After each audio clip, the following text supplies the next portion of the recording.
नमस्कार मंडळी, स्वागत आहे तुमचं पुन्हा एका नवीन व्हिडिओमध्ये। आज मी तुम्हाला वाळलेल्या फुलांपासून एकदम सोप्या पद्धतीने धूप कसं बनवायचं हे सांगणार आहे। आणि आपण पूजेला वापरलेली फुलं नंतर फेकून देतो किंवा निर्मल्याचा देखील आपण नीट वापर करून त्यातून नवीन सुंदर गोष्टी तयार करू शकतो। तर पूजेला वापरलेल्या फुलांपासून एक सोप्या पद्धतीने ऑर्गॅनिक धूप कसं बनवायचं हे आज आपण पाहणार आहोत। हे धूप बनवण्यासाठी तुम्ही इथे कोणत्याही फुलांचा वापर करू शकता।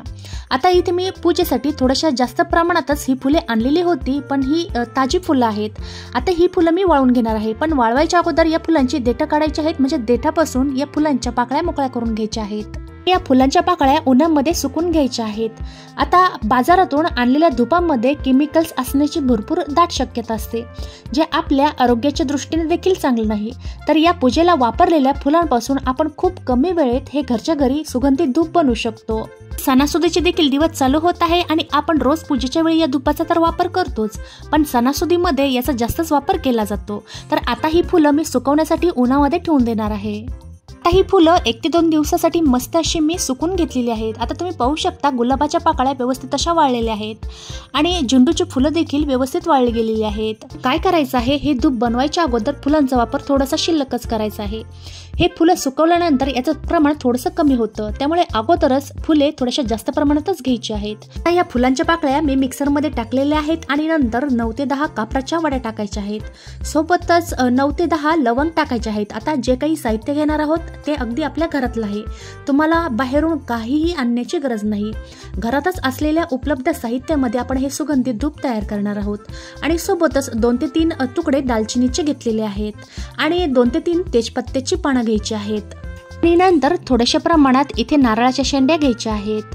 आता इथे आपण हे घरगुती साहित्य वापरलेलं आहे। आता तुम्हाला पाहिजे तर तुम्ही अगरबत्ती बनवण्यासाठी किंवा धूप बनवण्यासाठी मार्केटमध्ये जे सामान भेटतं ते देखील तुम्ही इथे वापरू शकता, पण हे धूप मी तुम्हाला अगदी घरातच असलेल्या उपलब्ध साहित्यापासून आणि निर्मल्यापासून किंवा पूजेला वापरलेल्या फुलापासून कसं बनवायचं हे सांगते।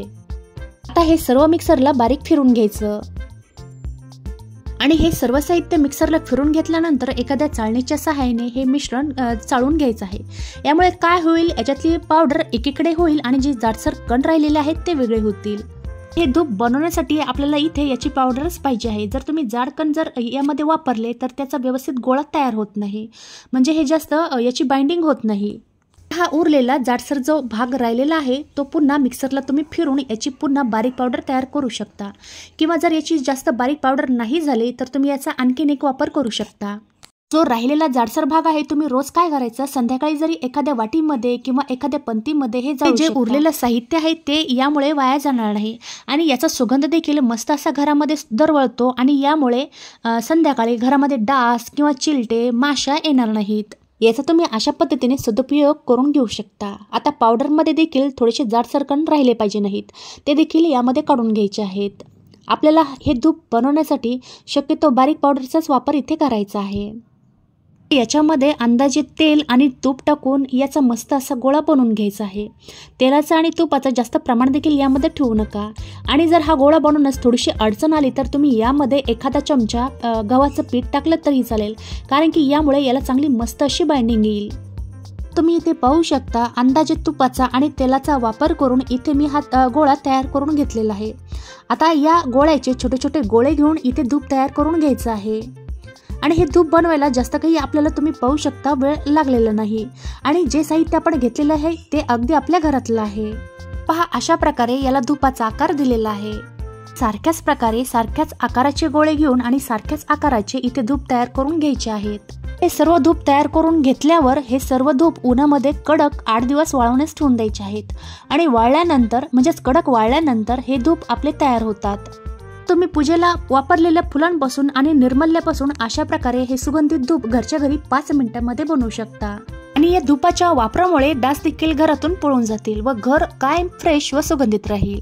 तर आजचा व्हिडिओ तुम्हाला आवडला असेल तर व्हिडिओला लाईक आणि जास्तीत जास्त शेअर करा आणि तुम्ही माझ्या चॅनलवर नवीन असताल तर सबस्क्राईब करायला विसरू नका।